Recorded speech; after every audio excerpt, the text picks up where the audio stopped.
भोर भोर जाला हो। लहंगा की लुंगी कैसे बनी? बन जाई ना बनी? हम बता दी। तू काहे फाटा बड़ा सोचा था कि हमारा से मत बनवा लगा। देखो ऑलरेडी आपका लुक दिख रहा है लुंगी टाइप का, आपका नहीं दिख रहा है। आपको भी खोजना चाहिए थोड़ा थोड़ा।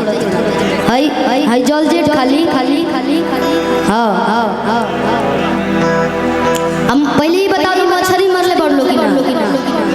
हाँ हाँ हाँ मछली मरले बढ़ते तेज बोला। हाँ बड़ा मछली मारने वाला। मछली का नाम याद है? रेहू मछली, कातला मछली। रेहू मछली कैसे बड़ा होला? 10 फुट से बड़ा।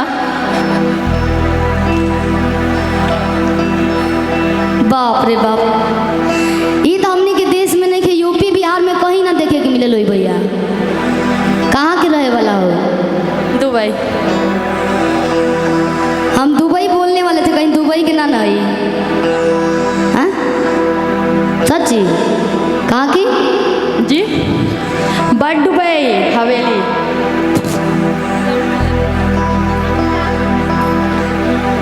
तू मछली मरले पड़ू? कवन मछली? गांव में। गांव में कौन मछली? गांव के कोनो नाम हो के जे बहुत बाद में बताए। कौन मछली मरले बड़ी बताओ? गरई मछली। गरई मछली कितने बड़ा होला ये बताओ? कितने बड़ा? नहीं नहीं नहीं, हेल्प नहीं चाहिए आपका। कितने बड़ा होला ये बताओ गरई मछली? हाँ साइज कितने बड़ा होता है? हमने तो बुझा लिया दुबई साइज भाई भाई बहुत खुश हो रहे हैं आप लोग। मछली के बारे में पूछा जा रहा है। एकदम बिल्कुल। गाना गाएंगे तो कुछ कुछ होता है कि समझाना पड़ता है लोगों को, ना तो खाली बोलबो ना करी, खाली गाते जाए तो का भैया। कुछ बातों होला जिसमें मजा आवे हो कि कहेला कि रेडी रहो खपीस के मसाला हो। मसाला पीसे आवेला ना, एकदम बढ़िया से पीस के दिखाइए। बिना मसाले के बुझाओ कि मसाला पीसाता। हाँ एकदम कि कहेला कि रेडी रहो खपीस के मसाला हो। अरे लुंगी पहिर के वो भोर भोर जाला हो। बहुत बड़ा मंच है तो आप लोग घूम घूम के डांस कर सकती हैं। हाँ हाँ हाँ स्लिप हो जाता और तो बढ़िया बढ़िया बढ़िया। अरे कहेला कि रेडी रहो खपीस के मसाला हो। और लुंगी पहिर के वो भोर भोर जाला हो। कि खूब मत काई कह कमर पातर हो।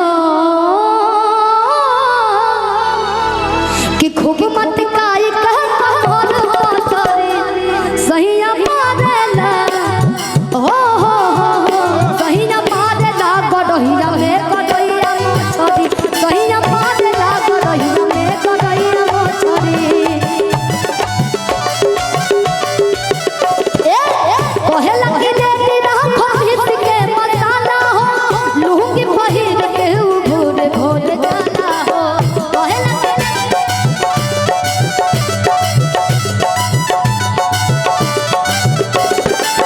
खूब मत काई कह कमर पातरी।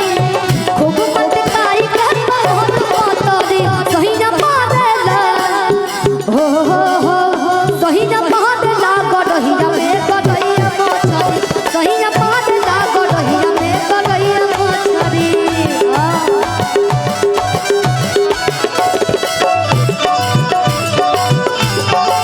क्या बात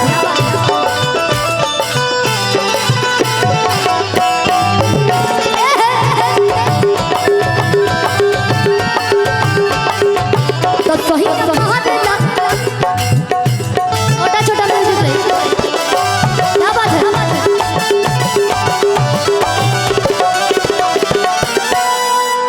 सखी दुबई वाला सखी हेने अब ना ना अबे ना हाथवा लगा के अब मछली मार के दिखाना है, ठीक है। तार तो साइज बढ़न बा, का कहलू हो? कितना बढ़न बा? 10 फीट से भी बड़ा। तो के ना पकड़ाई लो सूत के। बताइए भैया। हाथवा लगा के खूब टोई जावे, भागिल छटक के मुहवा बनावे। हाथवा लगा के खूब टोई जावे, भागिल छटक के मुहवा बनावे।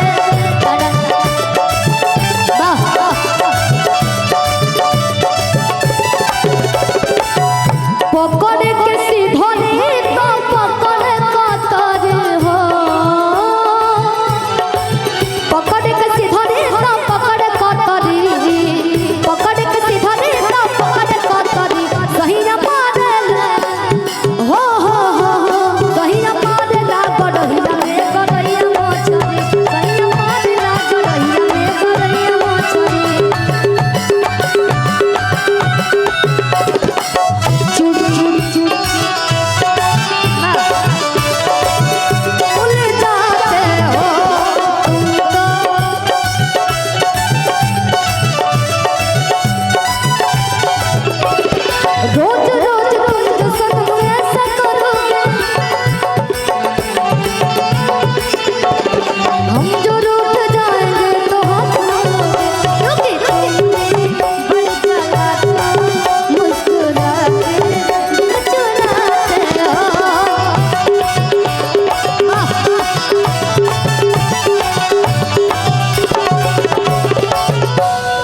एक और इसी ताल में हो कि गोदा गोदा खाली भाई न गोदा नवासे, हो गोदा गोदा खाली भाई न गोदा नवासे।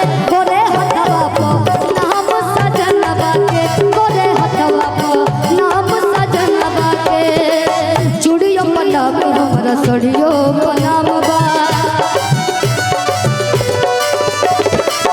उनके खातिर हमर जीवन तमाम बा।